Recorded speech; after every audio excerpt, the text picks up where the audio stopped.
7h39, il passe pas le bac, il n'a plus besoin, il l'a eu depuis très longtemps. Bonjour Adrien Ça fait quelques années, bonjour.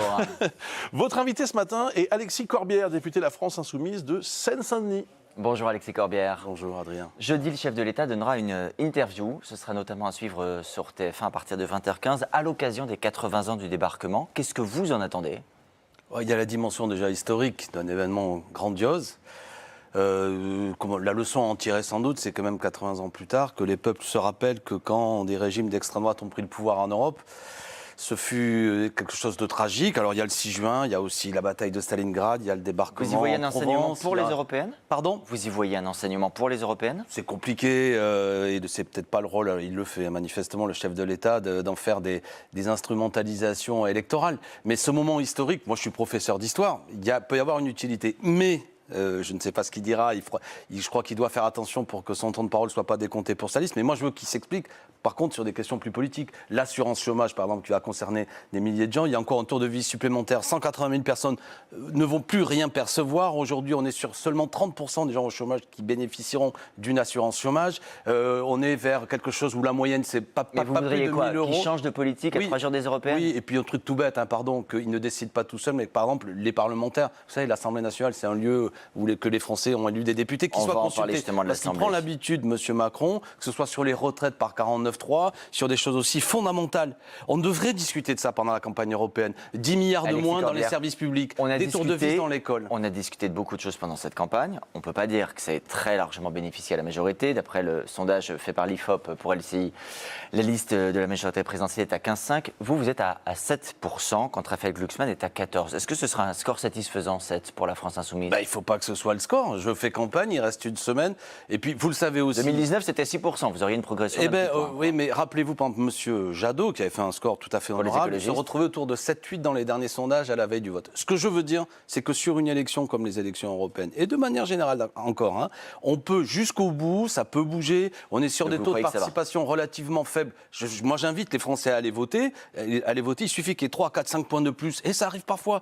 La jeunesse, les questions sensibles, pour que tout soit modifié. Donc le paysage n'est pas figé et nous pouvons faire la surprise. Je parle de Manon Aubry. C'est un argument de vote quand Jean-Luc Mélenchon explique sur son blog, contrairement à ce que dit la propagande de l'officialité, je le cite, l'antisémitisme reste résiduel en France contre toutes les statistiques données par le gouvernement, par les Adrien associations. Gendre, écoutez-moi, l'antisémitisme existe et fût-il... un seul acte, ce serait un acte de trop. On a tous en tête encore dernièrement ce qui a eu lieu à Rouen, la synagogue de Rouen, etc. Donc vous contestez ce que dit Jean-Luc Mélenchon ? Je pense que ce qu'il veut exprimer, Jean-Luc Mélenchon, c'est qu'il fut un temps où l'antisémitisme s'exprimait même à l'Assemblée nationale. J'ai encore en mémoire, c'était en 1956, Jean-Marie Le Pen député, interpellant Mendes France et disant... Résiduel. Alexis Corbière, est-ce que vous considérez que l'antisémitisme est Non, moi je ne résiduel considère pas. Je considère que l'antisémitisme est une réalité. Aujourd'hui, on le voit bien, qui est dans la société. Il est là, tout comme d'autres formes de racisme. Je pense malgré tout, parce que je suis un interne optimiste, que les Français ne sont majoritairement pas racistes, pas antisémites, mais il faut avoir des paroles claires. Combattre toute forme majoritairement pas en effet, mais quand les chiffres sont en hausse de 300% sur un an, il y a un phénomène préoccupant.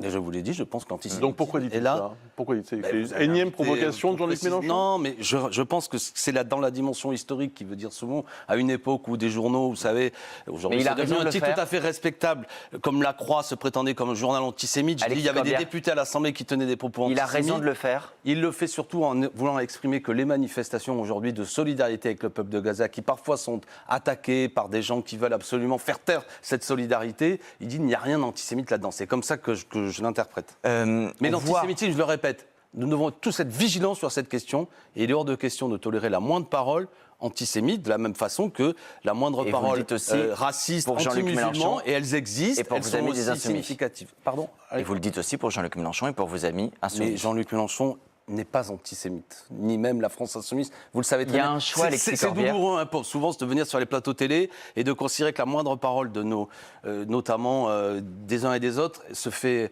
marquer par quelque chose qui est infâme. Cette phrase n'est pas anodine.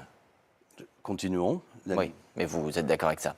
Le fait est que la France Insoumise a choisi de faire de la situation à Gaza, aussi dramatique soit-elle, l'enjeu le plus important des Européennes. Est-ce que c'est l'enjeu le plus important pour le scrutin du 9 juin prochain ? Mais ce qui se passe, c'est dramatique. Nous parlons Personne ne dit le dizaines- contraire. Bah, Je il y a demande des juste gens si qui c'est ne veulent pas l'enjeu du le tout plus en important. parler. Et quand on en parle, on se retrouve immédiatement à considérer comme si nous voulions parler que de ça. Vous êtes gentil ce matin, vraiment Adrien Gendre, vous ne commencez pas par là, mais vous savez le nombre d'interviews où on ne commence à ne parler que de ça, puis après on dit vous ne parlez que de ça. Alors il y a un sujet, d'accord, un sujet qui est réel. Moi, ceci dit, je souhaite qu'on parle, je vous l'ai dit, assurance chômage, les 10 milliards de Donc moins pour pour les vous, c'est services pas le publics, seul. oh non. Mais ce sujet-là mobilise en plus beaucoup de nos concitoyens. Cette campagne, au fond, Alexis qui voient- Corbière, Je vous êtes voudrais mal à terminer l'aise. là-dessus. c'est Oui, que- mais on comprend bien, vous êtes mal à l'aise avec cette campagne de la France Insoumise. Vous ne partagez pas l'orientation politique qui est Mais je défendue partage aujourd'hui. l'exigence de cesser le feu, je partage le fait que nous devrions reconnaître la Palestine. Écoutez, on est sur TF1, je vais vous le dire, je regrette que vous ayez interviewé Benjamin Netanyahou qui est venu dérouler une défense inacceptable. Il n'est pas venu dérouler, il a été interrogé, il a répondu à des questions. Non, mais Alexis j'entends bien, Corbière. mais quand même, le Vous tribunal... n'êtes pas là ce matin pour dérouler non plus. On pose des questions, vous répondez, c'est Pardon, le moi, travail il des n'y a pas un journalistes. tribunal international qui m'a condamné pour crime de guerre à l'heure actuelle et qui veut me voir. J'ai peut-être une petite différence avec M. Netanyahou. Écoutez, quand un homme comme Si ça demain, vient... Non, mais Vladimir écoutez-moi, Poutine est interrogé, vient vous direz la même expliquer- chose. Ben, vous n'avez pas interviewé Vladimir Poutine à ma connaissance, d'accord? Mais quand quelqu'un vient Et à la donc je télé- note que vous contesterez la même chose oui, si Vladimir bien Poutine entendu, est de nouveau interrogé. Bien entendu, il ne s'agit pas aujourd'hui de donner la Il a été parole. interrogé à plusieurs reprises par le passé, on ne vous a pas Je entendu à voulais cette juste époque. dire que quand M. Netanyahou passe à la télé pour dire qu'il y aurait en quelque sorte un combat de la civilisation judéo-chrétienne contre la barbarie, qui est un propos de guerre de religion, de guerre de civilisation totalement fou, qui est une vision historique absurde, comme s'il y avait une civilisation judéo-chrétienne, comme si les Juifs n'avaient pas eu à subir l'idéologie longtemps antisémite de la chrétienté. Tout ça est absurde historiquement, vise en quelque sorte à désigner un bloc contre le monde musulman. Bref, il y avait des propos... Et ça justifie, Alexis Corbière, que votre candidate Rima Hassan dise Israël est une monstruosité sans nom. Elle l'a tweeté il y a quelques jours. Est-ce que vous considérez qu'Israël est une monstruosité sans nom? Non, non, je ne considère pas qu'Israël est une monstruosité sans nom. Ce n'est pas le sujet. En Israël, vous savez, tous les vendredis soirs ou samedis, il y a des Israéliens qui manifestent pour exiger non seulement la libération des otages. J'ai vu l'autre jour avec des banderoles, vous savez, il y a un jeu de mots en anglais. Au lieu de dire Prime Minister pour Netanyahou, je n'ai vu certains, c'est Crime Minister. Ils considèrent eux-mêmes Netanyahou comme étant un criminel de guerre. Donc vous savez, la vie politique israélienne, il y a de la droite, il y a de la gauche. Actuellement, il y a un gouvernement de droite et d'extrême droite.